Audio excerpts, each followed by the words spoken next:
My daughter texted, "Don't come this weekend. My husband is against you."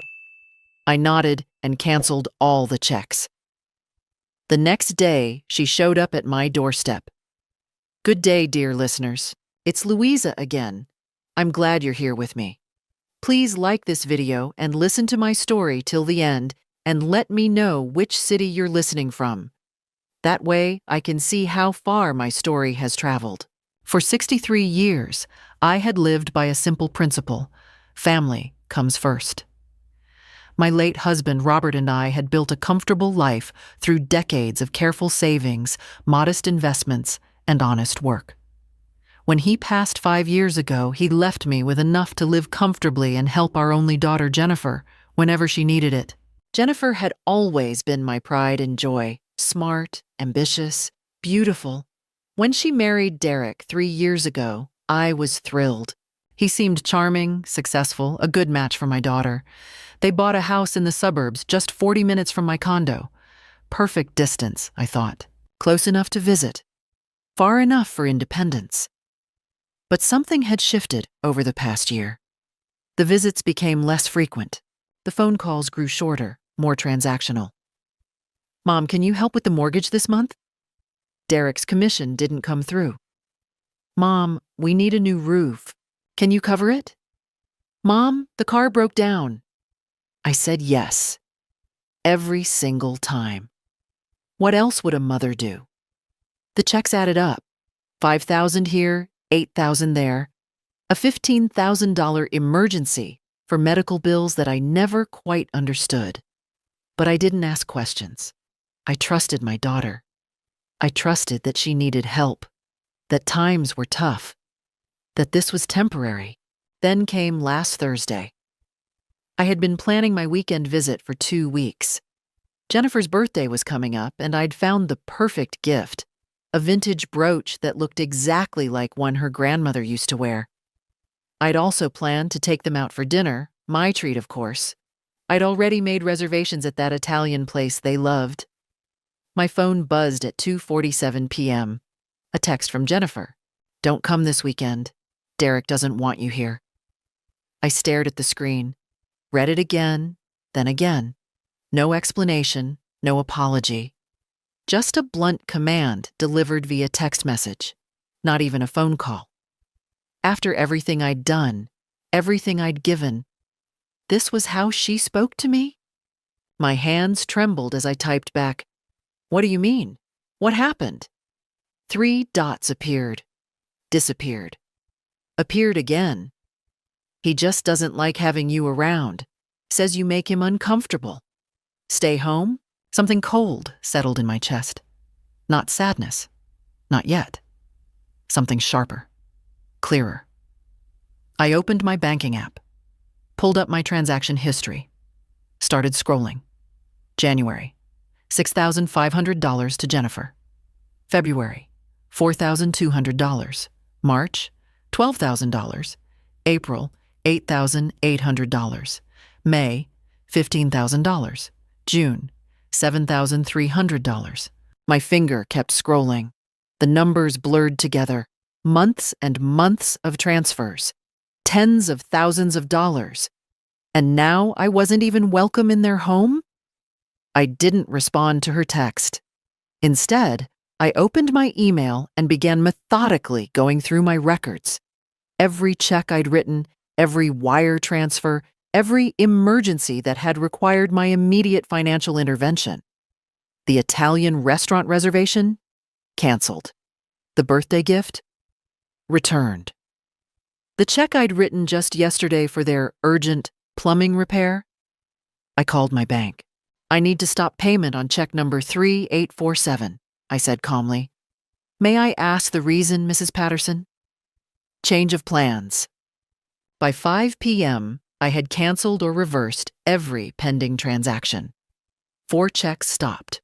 1 wire transfer recalled before it cleared. Total saved, $18,400. My phone rang. Jennifer. I let it go to voicemail. It rang again and again. I powered it off.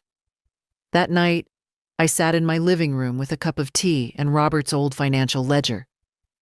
He'd always been meticulous about tracking everything. I'd continued the habit after he died. Now I was grateful for it. The full picture emerged slowly, sickeningly. Over the past 18 months, I had given Jennifer and Derek over $127,000. $127,000.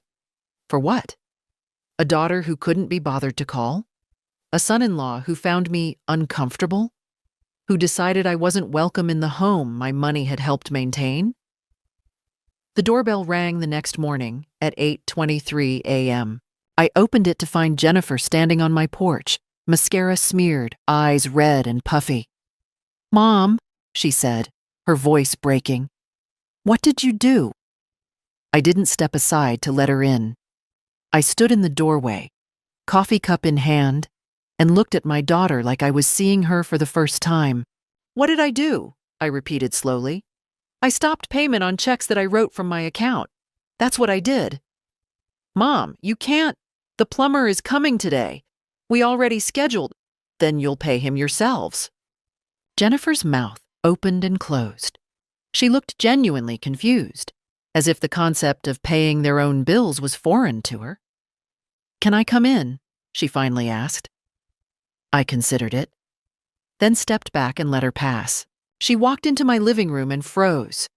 My dining table was covered with papers, bank statements, canceled checks, printed transaction histories, a spreadsheet I'd created at 3 a.m., unable to sleep, listing every single payment by date, amount, and stated reason.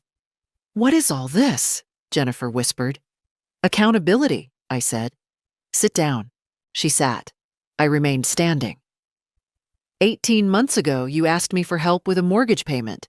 Do you remember what you told me?" "Mom, I don't." "You said Derek's commission had been delayed. 2 weeks, you said. Just a temporary cash flow issue." I picked up the relevant statement. "I gave you $5,500. Jennifer was quiet. 2 weeks later, you needed money for a medical emergency. $8,200, then car repairs, then a new roof, then Derek's business investment that would pay me back triple. Do you remember that one? The business deal fell through. Convenient." I set down the papers and looked at her directly. "Jennifer, in 18 months, I have given you and Derek $127,000. The color drained from her face. "That's not possible," she stammered. I pushed the spreadsheet toward her. "Check the math yourself." She stared at the numbers. I watched her eyes track down the columns, watched the realization set in. Her hands started to shake. I didn't realize it was that much." "No," I said quietly. "I don't suppose you did. Because you never had to think about it, did you?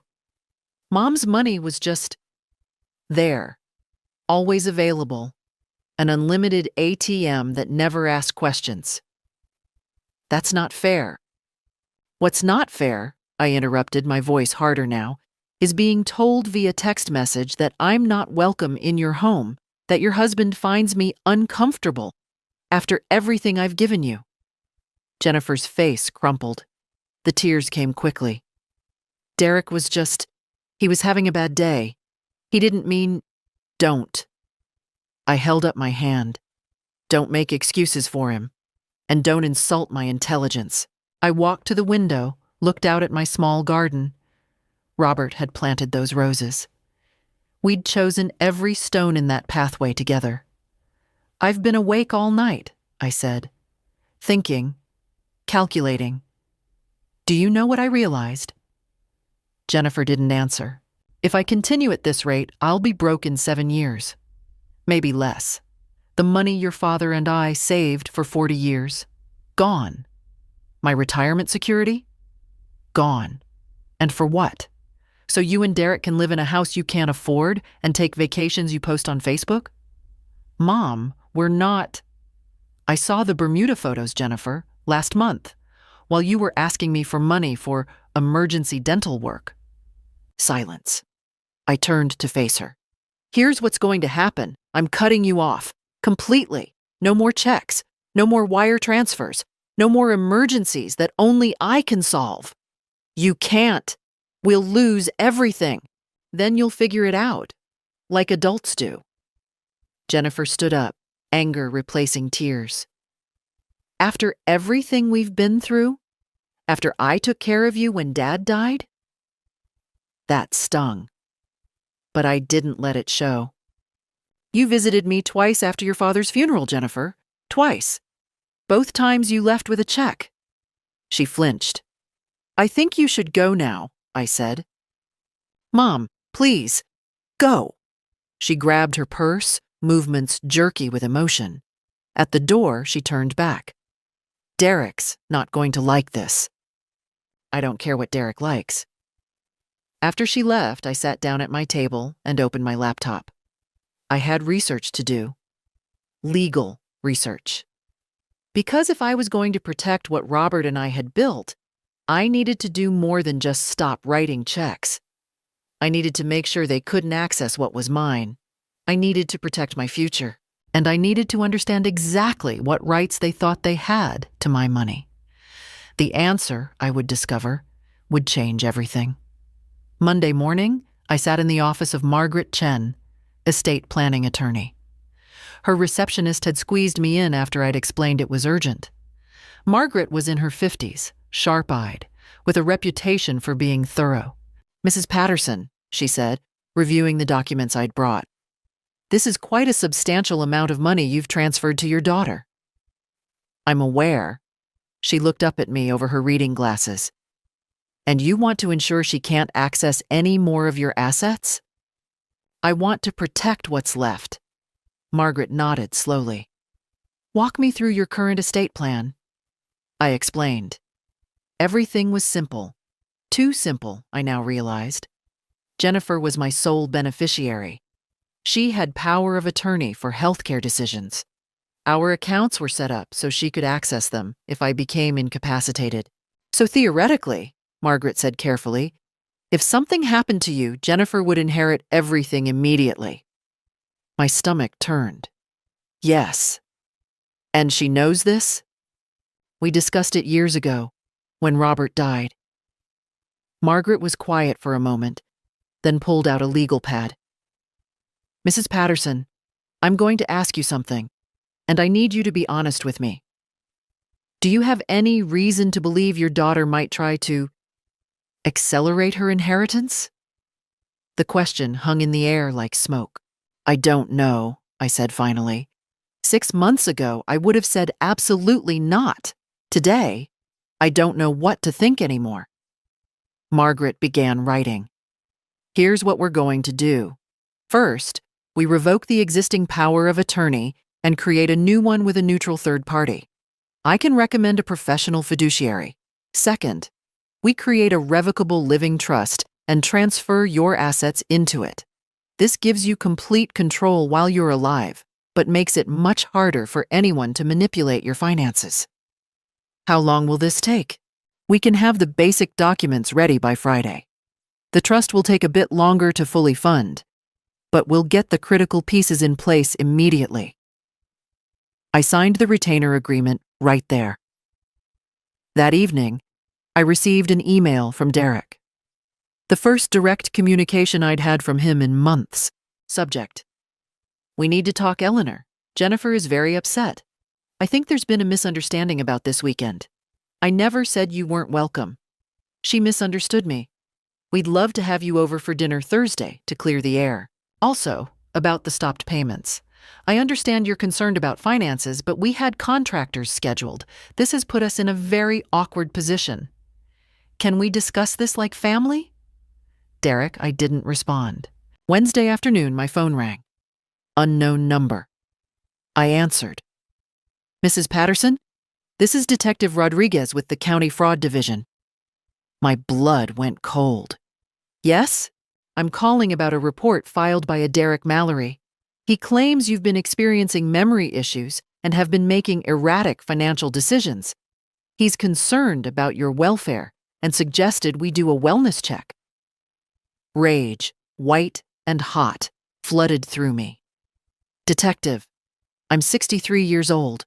I have a perfect bill of health, and my mind is sharper than it's ever been. My son-in-law is trying to manipulate you because I stopped giving him money. There was a pause. I see. Would you be willing to come in and make a statement? If there's a financial exploitation issue happening in reverse. What do you mean in reverse? If family members have been taking advantage of you financially, that's also fraud. Elder abuse, actually. It's a crime. I sat down heavily. I'd need to think about that. I understand. But Mrs. Patterson? Whatever you do, document everything. Every text, every email, every request for money. If this escalates, you'll want that paper trail. After I hung up, I pulled out my phone and started screenshotting. Every text from Jennifer asking for money, every emergency, every guilt trip. Then I went to social media. Jennifer's Facebook was set to public. I scrolled through 18 months of posts. There was the Bermuda trip, posted the same week she'd asked for dental work money. There were restaurant check-ins at expensive places, shopping bags from designer stores, Derek posing next to a new motorcycle, while I was paying their mortgage. I took screenshots of everything. Thursday morning, Margaret called. Your documents are ready. Can you come in to sign? I'll be there in an hour. As I drove to her office, my phone buzzed. A text from Jennifer. Derek made dinner reservations for tonight. 7 p.m. at Marcello's. Please come. We need to fix this. Marcello's, the expensive Italian place, where they expected me to pay, no doubt. I texted back, I have other plans. At Margaret's office, I signed document after document. Power of attorney, revoked. New POA, assigned to Patricia Winters, professional fiduciary. Revocable living trust, created. Jennifer Patterson Mallory, removed as primary beneficiary pending further review. This is effective immediately, Margaret confirmed. I left her office feeling lighter than I had in days. That night, at 7:45 p.m., my doorbell rang. I looked through the peephole. Jennifer and Derek stood on my porch. Derek was holding a bouquet of flowers. I didn't open the door. The doorbell rang again. Then knocking. Mom, we know you're home. Jennifer's voice carried through the door. Your car is in the driveway. I stood in my hallway, silent. Eleanor, please. Derek's voice now, smooth and concerned. We just want to talk. We brought your favorite flowers. Carnations. I hated carnations. Derek would have known that if he'd ever paid attention.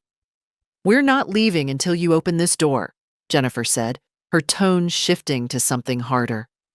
I pulled out my phone and called 911. 911? What's your emergency? My daughter and her husband are at my door refusing to leave. I've asked them not to come. I feel threatened. The dispatcher's tone became alert. Are you safe right now? Are they trying to break in? Not yet, but they won't leave. Officers are on their way. Stay on the line with me.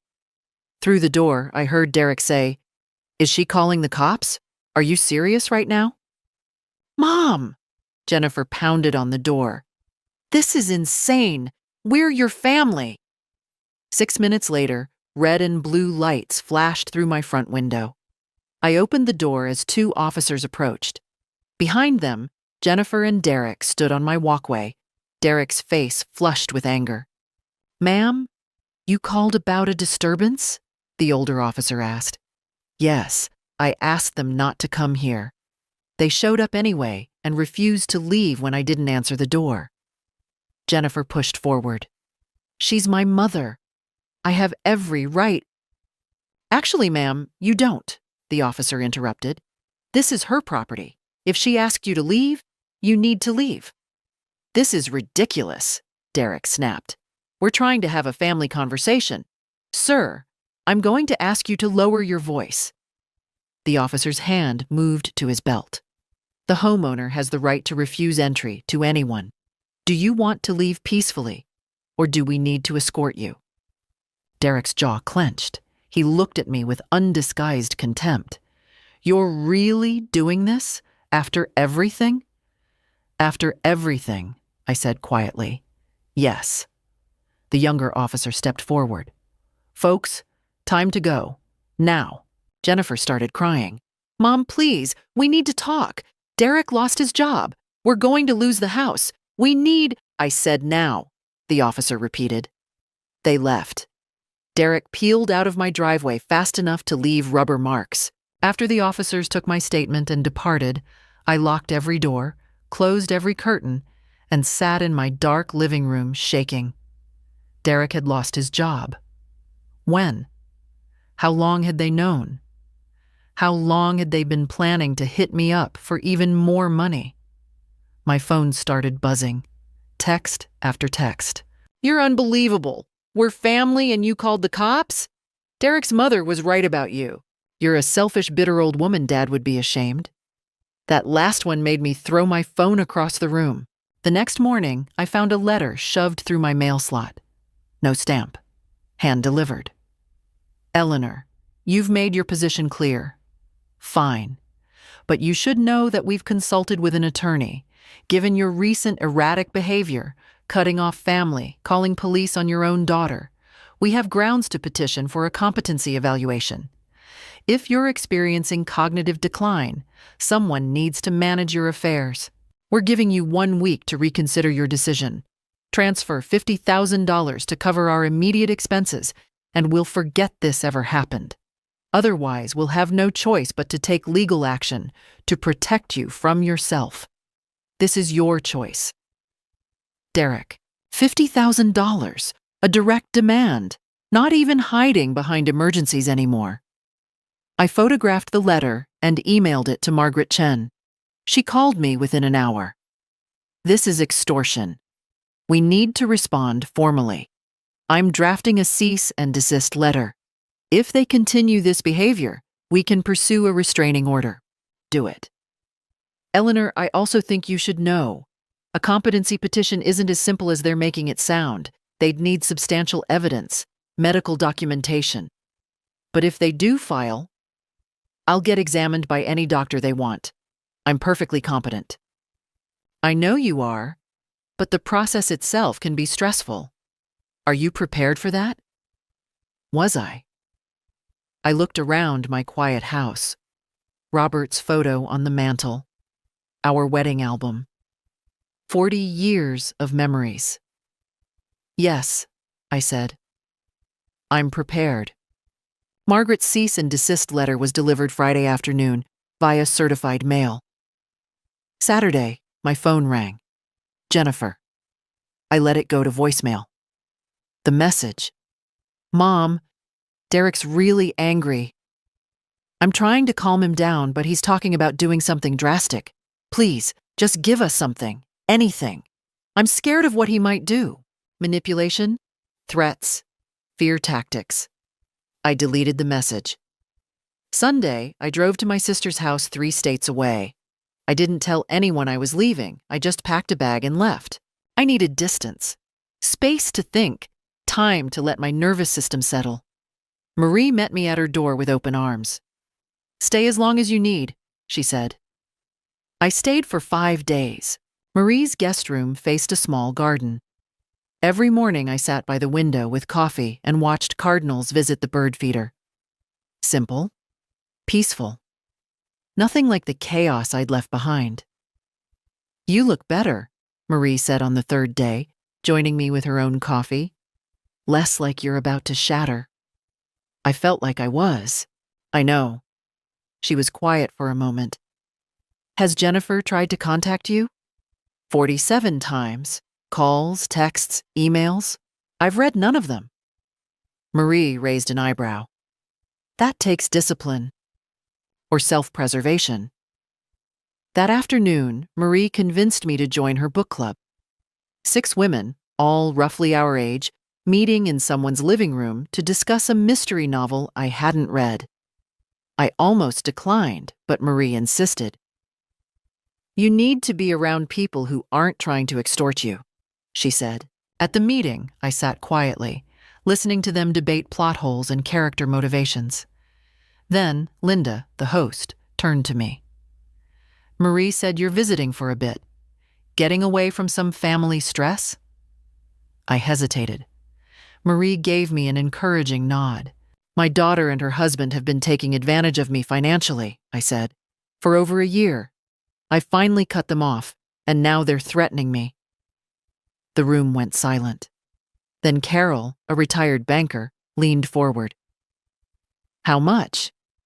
Over $100,000, someone gasped. And the threats? Linda asked. They want $50,000 more, or they'll petition to have me declared incompetent. The women exchanged glances. You need to talk to my attorney, Carol said immediately. She specializes in elder financial abuse. Yes, that's what this is, she added, seeing my expression. Just because it's your daughter doesn't make it not abuse. I already have an attorney. Get a second opinion. Trust me on this. Carol pulled out her phone. Barbara Hendricks. She's a shark. She'll eat them alive. That evening, I called Margaret Chen and told her about Barbara Hendricks. I know her, Margaret said. She's excellent, aggressive, but that might be exactly what you need. Let me send her your file. When I returned to my phone, there were 3 new voicemails. Against my better judgment, I listened to the first one. It was Jennifer crying. Mom, please. Derek's been drinking. He's saying terrible things. He wants to drive to your house and I don't know what he'll do. Please just call me back, please. The second voicemail, Derek's voice, slurred. You think you're so smart, Eleanor? Cutting us off? We'll see how smart you are when you're in a nursing home and Jennifer has power of attorney. Oh, wait. You changed that, didn't you? You think I don't have friends who work at law offices? We know what you did, and we're not done. The third voicemail, Jennifer again, whispering. He doesn't know I'm calling. Mom, I'm sorry. I'm so sorry for everything. But you have to give him something. Anything. He's not himself. I'm scared. Please. I sat there, phone in hand, feeling ice spread through my veins. Marie found me 20 minutes later, still frozen. What happened? I played her the voicemails. Her face hardened. You're calling the police. Marie? Now, Eleanor. Those are threats. That's witness intimidation. You're documenting this. I filed a police report that night.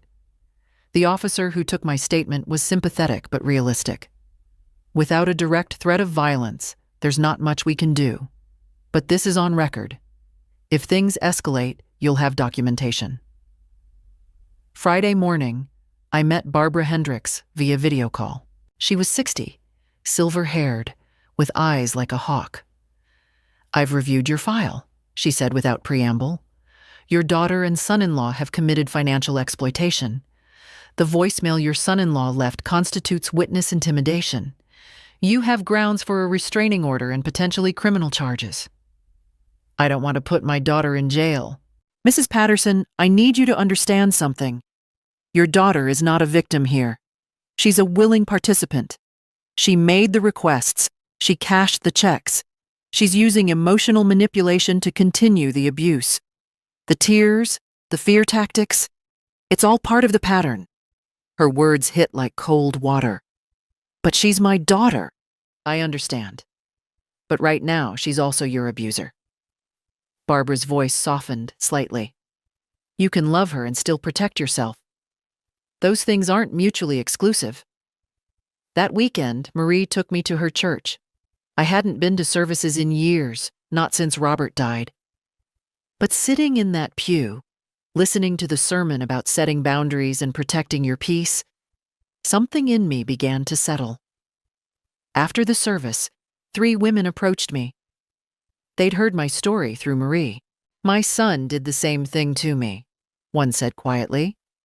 Took almost $200,000 before I stopped him. My sister, another added. Family doesn't always mean safe. They gave me their phone numbers. Call anytime. We understand. I drove back to my house on Monday feeling something I hadn't felt in weeks, not alone. The war wasn't over, but I had reinforcements now. I returned home Tuesday afternoon to find Jennifer's car in my driveway. She was sitting on my front steps looking small and exhausted. No Derek, just her. I parked and sat in my car for a moment, deciding. Finally, I got out. "Mom?" She stood up, hope flooding her face. "You're back." "I am. Can we talk, please? Just you and me?" I looked at her carefully. Red eyes, wrinkled clothes. She looked like she hadn't slept in days. 5 minutes, I said. We sat on my porch. I didn't invite her inside. "Derek doesn't know I'm here," Jennifer started. "I told him I was going to the grocery store." "Go on." "Mom, I know we messed up. I know we asked for too much. But we're desperate. Derek's job prospects aren't good. We have bills piling up. The mortgage is 3 months behind." "That's not my problem, Jennifer." "I know, but—" She took a shaky breath. "What if we made it official, a loan with interest? We'd pay you back, I promise. We just need to get through this rough patch." "Like the other rough patches? The ones that cost me $127,000? This is different." "It's not." Jennifer's face changed. Something harder crept into her expression. "You know, Derek said you'd be like this. He said you'd turn into a cold, bitter old woman the second you didn't get your way." "My way? Jennifer, I wasn't the one demanding money." "You loved it," she interrupted, her voice rising. "Don't pretend you didn't. You loved being the hero, the savior. It made you feel important, needed. And now that we're not playing along anymore, you can't handle it." I stood up. "I think you should leave." "No." She stood too. "Not until you understand what you're doing to us. We're losing everything, Mom. Our house, our life. And you're sitting on hundreds of thousands of dollars doing nothing with it. It's my money. It's supposed to be my inheritance." The words exploded out of her. "That money should come to me anyway. You're just, what? Going to spend it on yourself? Buy yourself a nice vacation while your daughter loses her home?" There it was. The truth beneath all the emergencies and tears. She'd always seen my money as hers. "Get off my property," I said quietly. "Mom, now." Jennifer's face twisted.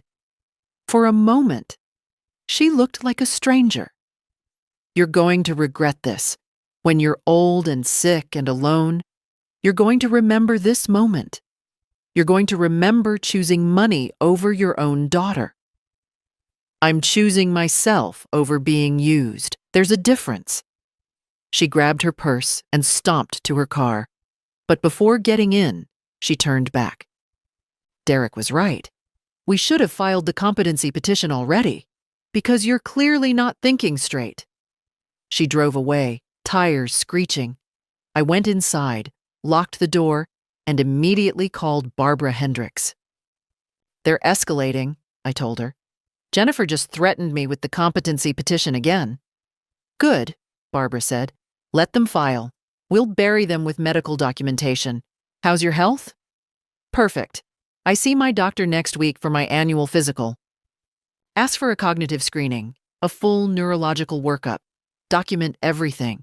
When they file their petition, and they will, we'll have ammunition." That night, I couldn't sleep. I kept hearing Jennifer's voice. That money should come to me anyway.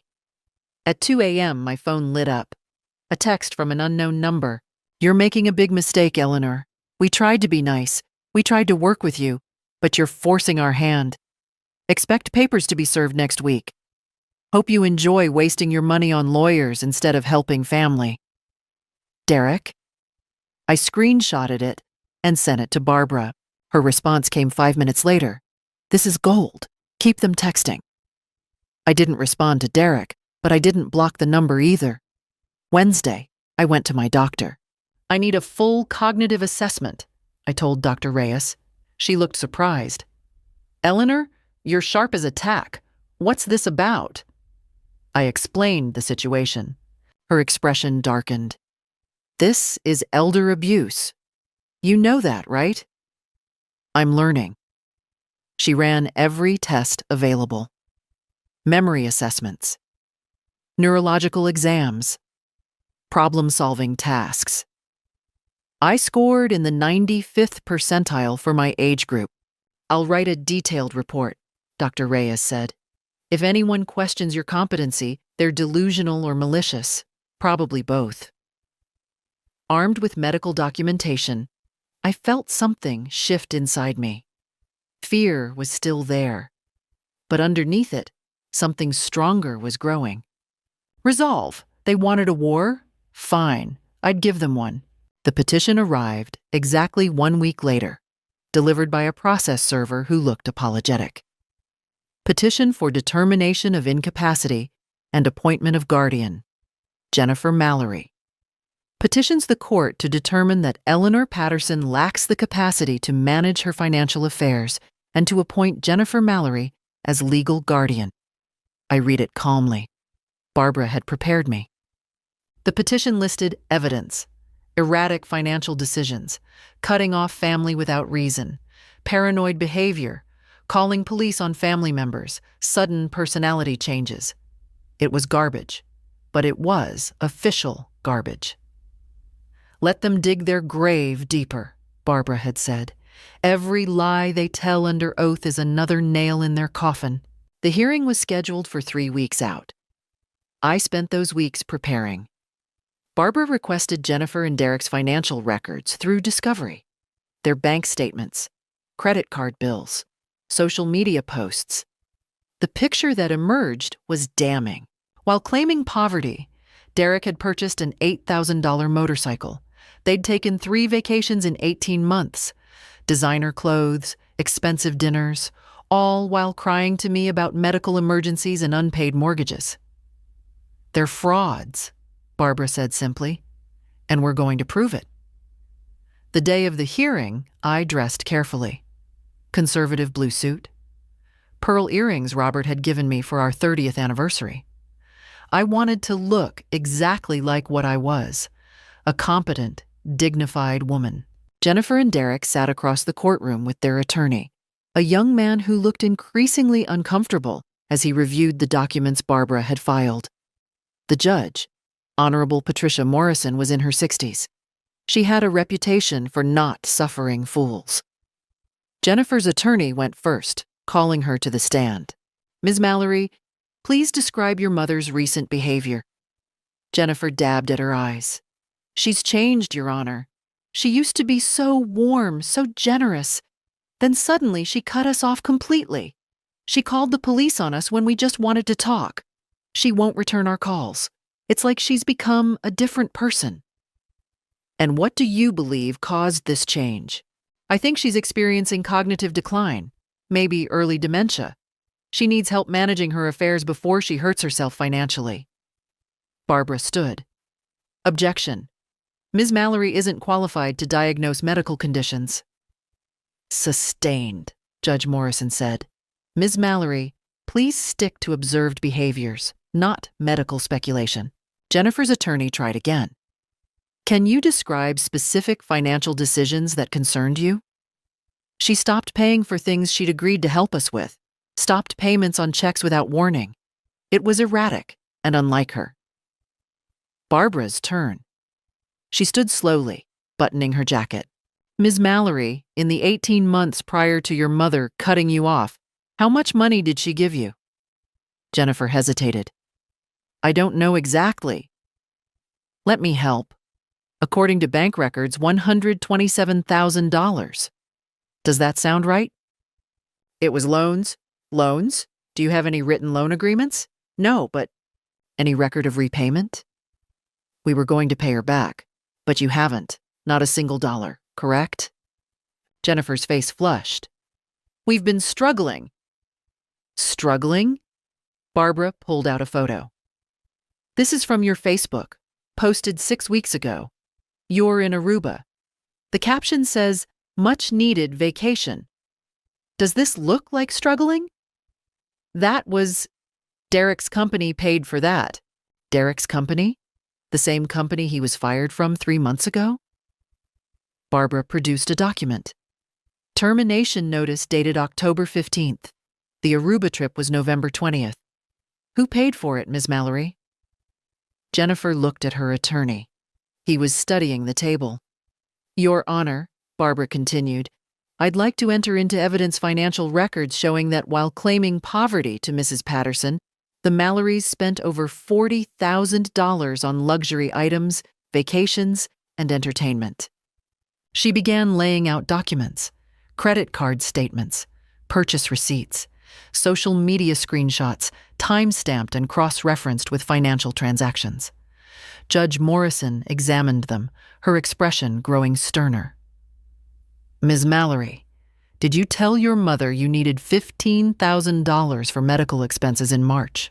Yes, but according to this credit card statement, that same week you spent $3,200 at Louis Vuitton and $1,800 at a spa resort?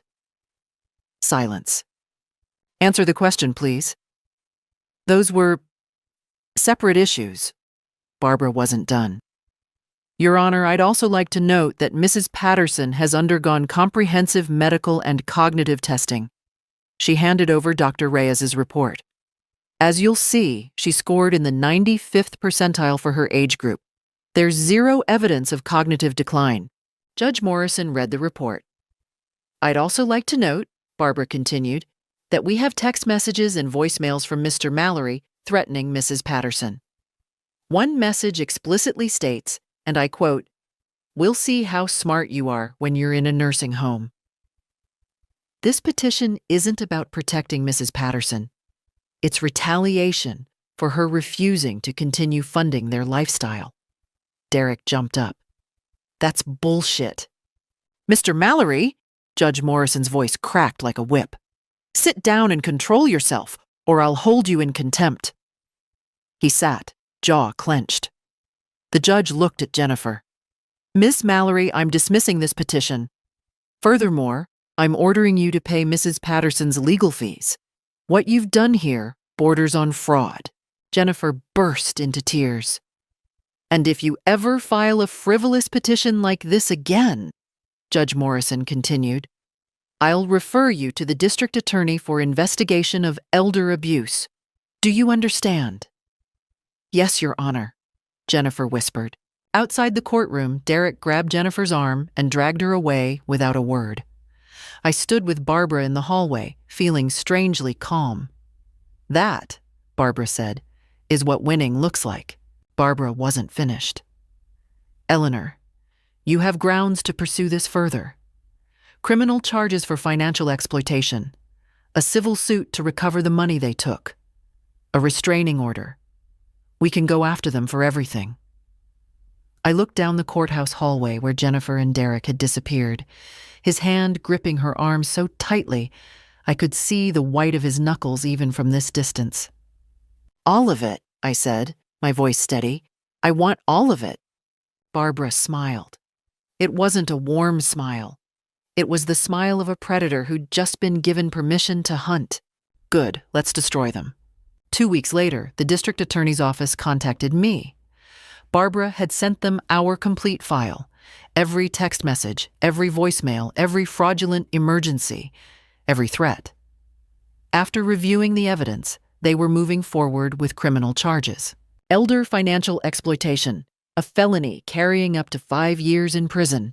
The DA, a sharp woman named Patricia Gonzalez, met with me personally. Mrs. Patterson, I want you to understand what this means. Your daughter could go to prison. This will be on her record permanently. Are you prepared for that? I thought about the text message. That money should come to me anyway. I thought about Derek's drunken voicemail threatening to put me in a nursing home. I thought about the guardianship petition, the lies, the manipulation. Yes, I said, I'm prepared. Jennifer called me sobbing, the day she was formally notified of the charges. Mom, please, don't do this. I'll go to jail. I'll lose everything. I'll never get a decent job again. Please. You should have thought of that before you stole from me. I didn't steal. We're family. Families help each other. Family doesn't threaten each other. Family doesn't lie about medical emergencies to fund vacations. Family doesn't try to have each other declared incompetent to steal their inheritance early. I made mistakes, but this is too much. You're ruining my entire life over money. No, Jennifer, you ruined your own life. I'm just not protecting you from the consequences anymore. There's a difference. Please, Mom, please, I'm begging you. I hung up, then I blocked her number. The civil suit was filed next. Barbara went after them with surgical precision. We weren't just asking for the $127,000 back. We were asking for treble damages under elder abuse statutes. That's 3 times the amount stolen. We were asking for all my legal fees, which had already exceeded $35,000. We were asking for punitive damages to send a message. Total claim, $485,000. Derek's attorney, a nervous young man who clearly regretted taking this case, called it excessive and punitive. Judge Morrison disagreed vehemently. Your clients perpetrated a sophisticated long-term fraud against a vulnerable senior citizen, she said at the preliminary hearing, her voice cold. They exploited a mother's love for nearly 2 years. They lied repeatedly. They manufactured emergencies. They threatened her when she finally stood up for herself. Then they attempted to use the legal system to continue their abuse through a fraudulent guardianship petition. Excessive would be letting them walk away with what they stole. This court will not allow that. Derek's attorney went pale, unable to afford legal defense for both the criminal and civil cases. Derek tried to make a deal with the prosecutor. He'd testify against Jennifer, claim she was the mastermind, paint himself as a victim of her manipulation in exchange for reduced charges. His attorney called it cutting his losses. I called it exactly what Derek had always been, a coward. Jennifer's attorney informed her of Derek's betrayal immediately.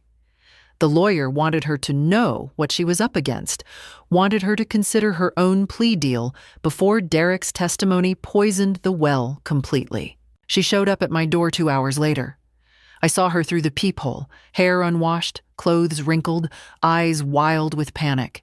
This time I opened the door, but I kept the chain lock firmly in place. He's betraying me, she said, her voice ragged. Derek's throwing me under the bus to save himself. After everything we did together, he's pretending it was all my idea. Sounds about right. He was always going to save himself first. Mom, he told the prosecutor I manipulated him, that I was the one who planned everything, who came up with the fake emergencies, who pushed him to threaten you, that he just went along with it because I pressured him. Was he lying? She hesitated, and in that hesitation, I saw the truth. We both. It wasn't just me. We planned it together. But you were the one who made the requests. You were the one who came to my door crying about emergencies. You were the one who used our relationship, used my love for you, to manipulate me out of more than $100,000. I needed the money. We were desperate. No, you wanted the money. You wanted the lifestyle, the vacations, the designer bags, the expensive dinners. There's a difference between need and want, Jennifer. And now you're facing the consequences of not knowing that difference. Tears streamed down her face. If you drop the charges, I'll leave Derek. I'll divorce him today. I'll get therapy. I'll get help. I'll never contact you again if that's what you want. Please, Mom. Please, I'm your daughter. I felt something then. Not sympathy. Not quite. But a flicker of recognition. The daughter I'd raised was somewhere inside this desperate, broken woman in front of me. The criminal charges aren't mine to drop, I said quietly. That's the state's decision now. The DA is prosecuting because what you did was a crime. But the civil suit, that's mine. Hope flashed in her eyes, desperate and bright. And I'm not dropping it. You're going to pay back every cent you took from me. Principal, damages, legal fees, all of it, even if it takes the rest of your life. The hope died like a candle in the wind. I don't have that kind of money. I can't possibly. Then you'll get a job, multiple jobs. You'll work nights, weekends, holidays. You'll sell your house, your car, everything you bought with my money. You'll downsize, budget, sacrifice. You know, like normal people do. Like your father and I did for 40 years to build what you stole. You're destroying my life. No, Jennifer. You destroyed your own life when you decided to see your mother as an ATM instead of a person. I'm just not saving you from it anymore. I'm not rescuing you. I'm not bailing you out. For the first time in your life, you're going to face the full consequences of your choices. I closed the door while she was still standing there, mouth open, tears falling. The restraining order was issued the following week. Jennifer and Derek were prohibited from contacting me directly or indirectly, from coming within 500 feet of my home or any place they knew I would be, and from making any public statements about me or the case. Derek violated it 3 days later. He showed up drunk at my building at midnight. The doorman called me before letting him up, but Derek tried to force his way past security. When they stopped him, he started screaming in the lobby, his voice echoing off the marble floors. Eleanor Patterson is a vindictive bitch who's destroying her own daughter. She's stealing our future. Someone needs to stop her. I called 911 from my apartment while watching him on the security camera feed the doorman had shown me on my phone. Derek was pounding on the security desk, red-faced and stumbling. Police arrived within 10 minutes. He was arrested for violating the restraining order, drunk and disorderly conduct, and trespassing. Violating a restraining order added another criminal charge to his growing collection. The plea deals came next. Derek took his first: 3 years probation, mandatory restitution payments, mandatory addiction counseling, and a permanent criminal record. He'd avoided jail, but his life was in shambles. Jennifer held out longer, hoping I'd crack, hoping maternal instinct would override everything else, hoping I'd wake up one day and decide money wasn't worth losing my daughter. It didn't happen. She eventually pleaded guilty to 1 count of elder financial exploitation. The sentencing hearing was brief. The judge had read everything, every text, every lie, every manipulation. Ms. Mallory, you exploited your mother's love for nearly 2 years. You manufactured emergencies. You lied repeatedly. When she finally stood up for herself, you tried to have her declared incompetent. This is one of the more egregious cases of elder abuse I've seen. Sentence: 1 year in county jail, suspended on condition of 5 years probation, 500 hours of community service, mandatory therapy, and full restitution. The civil judgment was entered after a brief trial, $387,000 after some negotiations, still more than 3 times what they'd stolen. Their house was foreclosed and sold at auction. Derek's precious motorcycle went to a police auction. Their bank accounts were garnished. Credit cards maxed out were sent to collections. They lost everything, every single thing. And I felt nothing. Not satisfaction, not vindication, not even relief. Just a quiet, settled peace. Barbara called me the day the final judgment was entered and all appeals exhausted. "It's over," she said. "You won. Completely." I know. How does it feel? I thought about it, really considered the question. Like I can breathe again. Like I'm finally safe in my own life. "Good. You deserve that, Eleanor. You deserve all of it." I hung up and looked around my quiet apartment. My space, my peace, my life, my future. Mine. All mine. And no one could take it from me ever again. 6 months later, I stood in the kitchen of my new condo, sunlight streaming through floor-to-ceiling windows. I'd sold the house Robert and I had shared. Too many memories, too many ghosts. Too many times Jennifer and Derek had walked through that door with their hands out. This place was smaller, modern, on the 8th floor overlooking the river. A doorman named Marcus. Security cameras. Keycard access. No one got up without being announced. I'd used part of the settlement money for the down payment. The irony wasn't lost on me. Marie visited frequently with her book club friends. My social circle had expanded beyond what I'd imagined. Linda, Carol, Susan, Patricia, Dorothy. Women who understood boundaries, who valued independence, who saw me as Eleanor, not as a wallet. "You're glowing," Marie said one afternoon on my balcony. I'm free, I said simply. Through my network, Barbara's other clients, support groups, my new friends, I heard occasional updates about Jennifer and Derek. They'd divorced 4 months after the judgment. The marriage had imploded spectacularly, each blaming the other, shocking no one. Derek had moved back to his mother's house in Ohio. She'd kicked him out after 3 weeks when she learned what he'd done. He was now renting a basement room, working at a car wash, his wages garnished for restitution. Jennifer had rented a studio apartment in the worst part of town. 2 jobs, waitressing during the day, cleaning offices at night. Every paycheck, 25%, went directly to me via court-ordered garnishment. I received monthly statements. They'd paid back $8,400 so far. Only $378,600 to go. At their current rate, 38 more years. The thought brought neither joy nor guilt. I'd started volunteering at the senior center, teaching financial literacy and protection from exploitation. Barbara connected me with a nonprofit on elder abuse prevention. You have a story people need to hear, she'd said. So I told it. Community centers, libraries, local news, law enforcement conferences. The response was overwhelming. Dozens shared their own stories. Children draining accounts, grandchildren forging checks, spouses hiding money. I couldn't save everyone, but I could help them understand they weren't alone, that protecting yourself wasn't selfish, that saying no wasn't cruel. One evening, a letter arrived. No return address, unfamiliar handwriting. Dear Mrs. Patterson, you don't know me, but I saw you speak last month. My son had been asking for money for years, always emergencies, always temporary. I always said yes. After hearing your story, I finally said no. He filed a guardianship petition.